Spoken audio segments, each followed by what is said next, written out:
Folks, do you ever take time off from the busy world and just sit in front of the fireplace thinking back to other days, to good times and old friends?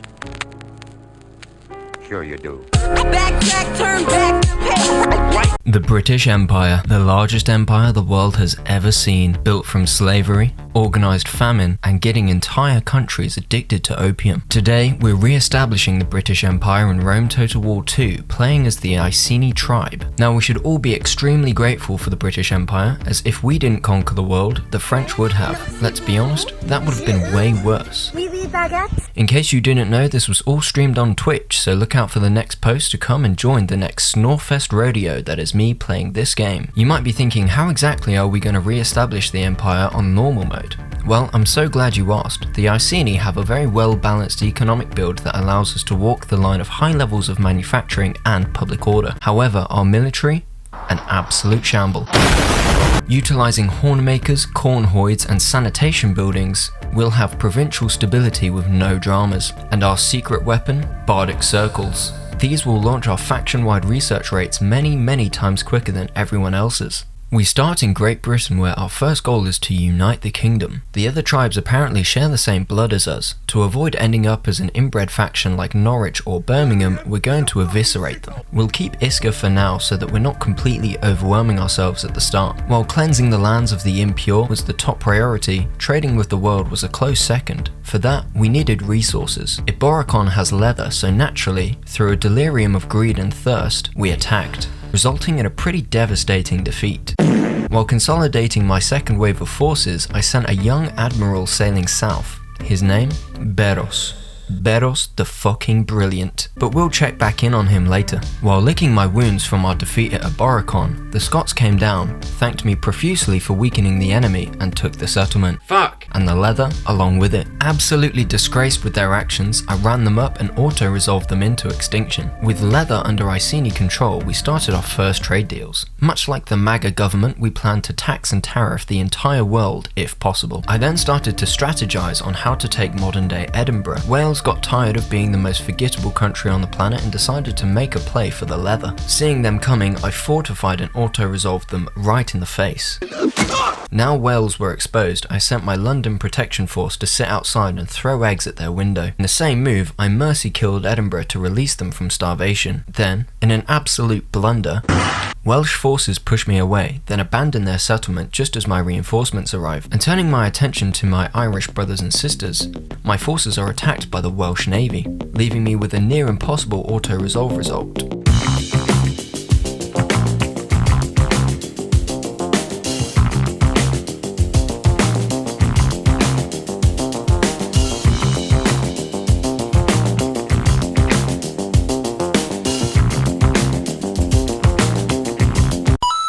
Now, a huge key to the British Empire's consistently successful conquesting was their ability to topple local leaders and destabilize economies by manufacturing famines. This is exactly the strategy I used on Eblana. I encircled it with my completely non-threatening armies and had my spies steal their food, all while repeatedly committing assassination attempts on their king. This is how you torment a nation. Bitterly enraged by my conquest tactics, Macedon and Athens declare war on me. Macedon are also at war with Sparta, so instead of marching my troops down there, I decided to funnel my blood money to Sparta, funding their war against Macedon. In the next turn, I couldn't find the army I was starving out in Eblana, so took it and later found them at the bottom of the island cowering. Ireland is now dealt with, so I sent my agents down to Namnetum to pepper them with political practices. My forces, on their way to northern France, betrayed Iska and finally united the kingdom. Checking back in on Beros the fucking brilliant, he single-handedly circumnavigated the entire Mediterranean Sea while outrunning a small Athenian fleet. Time for him to head to the Black Sea. So far, we can measure his success by completing numerous trade deals, attributing to the majority of the 2.7k income per turn. A clear demonstration of how well this early game is going is having Sparta come to you asking for a defensive alliance. Pretty big flex if you ask me. Did I ask you? In my quest to replicate the East India Trading Company as accurately as possible, I surrounded Namnetum with hostility and finally slammed 2 fully stacked armies into their settlement. Now our tradable resources are leather and lumber.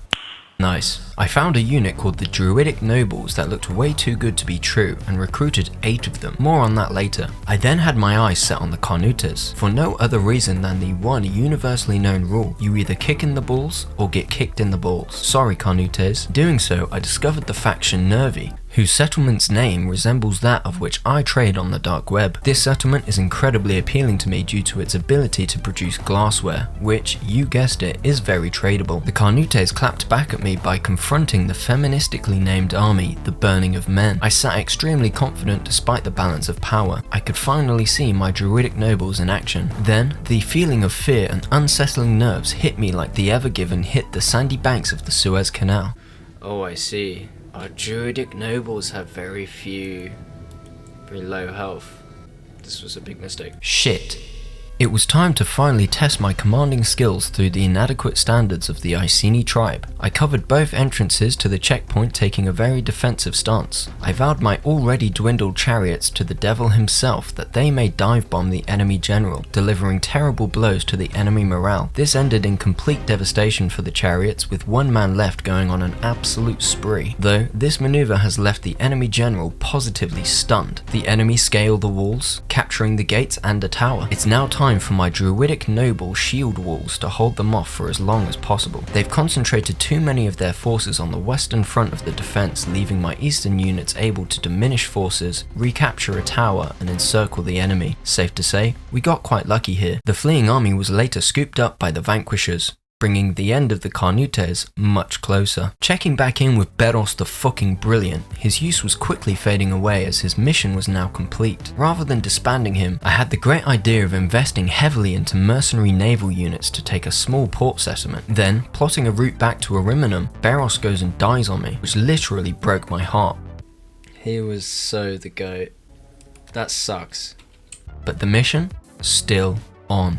Back in France, I opened up new avenues of war, starting with the Pictons in Leminum and Bibracte, then also performing political prowess in Nervi. Surely I'm not spreading myself too thin here, right? Foreshadowing of Fuck! In addition, the withered Carnutes forces employ a shitload of mercenaries and take back Trevororum. Damn it! The cherry on top of this overwhelming cake is that the Pictons in Leminum have us outgunned. We back away once, and they chase. Time to test my skills once more. We kept a rigid front line and slingers in the back, with flanks protected by a slight curve either side of the rigid line. The chariots act as an extra flank protection unit that later come in handy. Initially, our slingers were the MVPs as they whittled down heavy, expensive cav units and countered, albeit not very well, the enemy skirmishers. As the battle raged on, our front line diminished due to continued cav charges and a number of enemy ranged volleys. The skill here is the ability to keep units in reserve to fill areas of weakness. This is a skill clearly I'm still working on. I had my slingers moving around the map too, so that volleys into the back of enemy units could seriously encourage their routing. Our chariots are also not very effective. While this victory was Pyrrhic, I believe we lost fewer men than we would have if we went through the auto-resolve. I tried my luck with my mercenary fleet to take Yaida, but there was absolutely no chance. The Pictones continued to double down on my patience by assassinating my general and assaulting my fortified stance. While the auto-resolve was favourable, out of spite, I wanted to take them on myself. Fans of the channel are aware that I'm a raging slut for a fort stance. The AI is completely useless when it comes to tackling these. For Iceni, we need the more defensive units in the initial entrance, then we have spare units to wrap around. In this scenario, they've served me up multiple exhausted units who've lost their cavalry support and are now getting smashed in the back. RIP. The last of the Carnutes forces tried to take my city. I then take Nemesis, declaring war on Averni. Big mistake. After the fort stance fiasco, Leminum is ripe for the plucking. With this, we have iron, which is a great export and awesome to build weapon and armor smiths to upgrade our units. Carnutes splashed out on mercenaries again and took back Bibracte, which completely serves me right for moving on without completely destroying their armies. Then, instead of occupying, they liberated. As a semi-professional at this game, I can confirm this move questionable. Immediately contradicting my semi-professionalism, This is so stupid. the Pictones rallied a much larger force in an attempt to retake their iron. The battlefield was set for a sure win until the AI reinforcement deployment threw me so far off axis I nearly spilt my tea. This scare made me realize just how many palisades had been knocked over. This is a joke. What, is this city managed by Birmingham City Council? Fix the bloody palisades! Our front line were able to hold them long enough in a tight choke point for our ranged units to attack from behind. Careful unit maneuvering, a friendly fire general kill, and a shed load of slingers, the Iceni emerged victorious. The Pictones are done.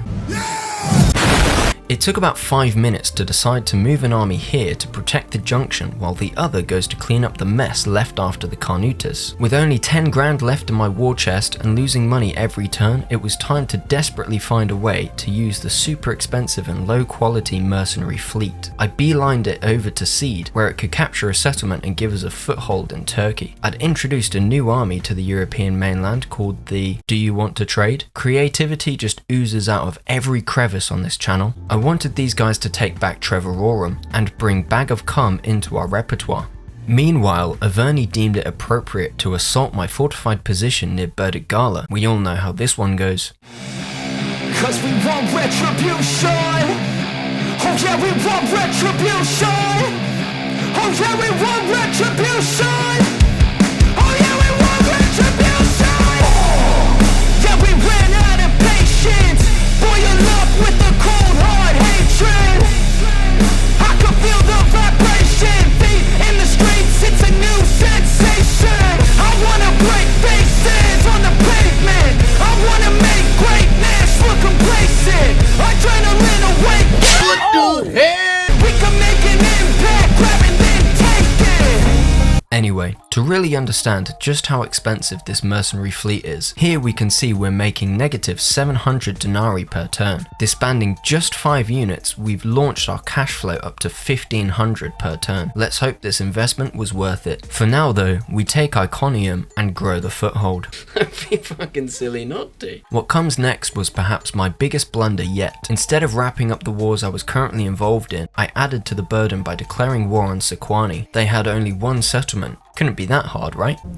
I could then see Sequani and Averni forces looking over at Namnetum and salivating so hard, resembling a metaphorical USA military if this lumber were in fact oil. Safe to say, I've certainly spread myself too thin here. Averni get there first as would cut the Sequani supplies off by taking Bibracta back. On the Namnetum battle map, I realised perhaps just how doomed I was. Our stupid little pathetic barbarian boats can't tactically ram, and our ground forces are, well, shit. My only glimmer of hope? Snipe their general. In doing so, I sent 3 boats to board. The disastrous naval mechanics left this boat no room to board, meaning their general was not overwhelmed and battered my forces away like an annoying mosquito. The rest was a nightmare.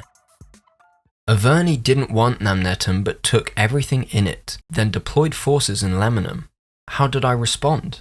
Did I backtrack my forces to deal with this infestation? Of course not. I ploughed forward, spreading myself even thinner by taking Berdigala. I also took Ancira.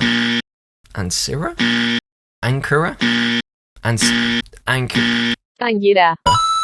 As Galatia left it completely open. It would have been silly not to. Massilia declared war on me, adding to my long list of reasons I cry myself to sleep at night. What followed was explosive progress in Turkey, which was then carefully dissected by Pergamon. With this effort taking up too many resources, I left them be and focused on efforts in Northern Europe, where Sequani takes Cenabon, I take it back. Averni raids Nemesis, Lusitani raids Berdigala. Massilia takes Bibracta, I take Namnetum. Lusitani occupies Berdigala. I absolutely humiliate Averni forces. Lusitani take Namnetum. I take Bag of Cum with an army called Macron's Menacing Riot. I attacked Lusitani. They refused to confront me, so I deployed a creeping barrage, resulting in devastation for them. I take Trevororum. I take Visontio. I take Namnetum. I take Lemonum. I take Bibracta. I take Octoduron. Averni takes Cenabon. I take it back. Rebels take Namnetum. I take Massalia. 1-2 miss a few 99 100. Sponsored by Duck.ai. And now, here we are. We've captured a whole lot of territory and most of Spain. A lot of what followed was predominantly putting down small rebellions. The south of Spain especially, as their culture was horse, and refused to come over to the culture of cool pattern. I started to become very selective with who I was at war against so that progress was quicker. For some reason, I was still at war with Egypt. Stop it! I felt sad that I couldn't give them the respect of marching down there to hash it out, so I sent an agent all the way down there to steal food. I was finding it quite difficult to keep track of all my forces on stream, so took to giving them their own unique names, starting of course with, do you want to trade? The Lockets. Yes, I had a slight cold a few days before I started this playthrough. The Ipswich Town Massive. I'm a tractor boy at heart, hence my aforementioned indictment of the inbred of Norwich. Doom. Macron's menacing riot, a force that was designed to take mainland France. Finally, the Will of Smith, designed to slap the shit out of my enemies. With slightly fewer enemies now, I had my war maidens go into my armies to whip them into shape.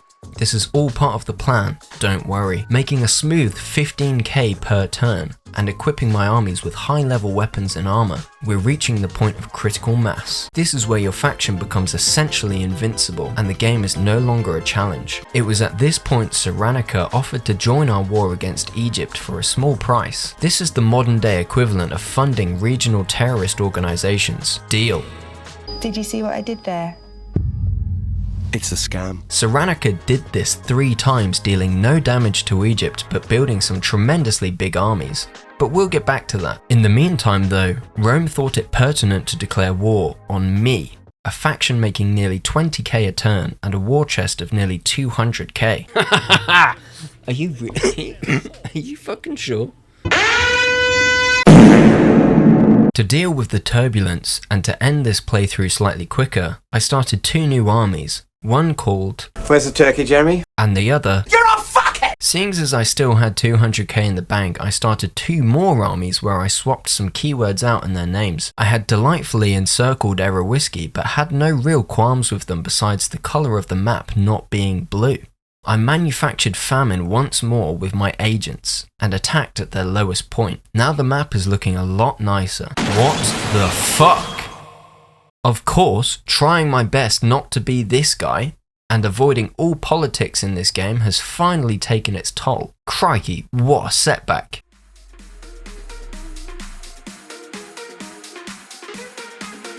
The next 100 or so turns is literally me auto-resolving the world into oblivion. Not Sparta though, I have special plans for them.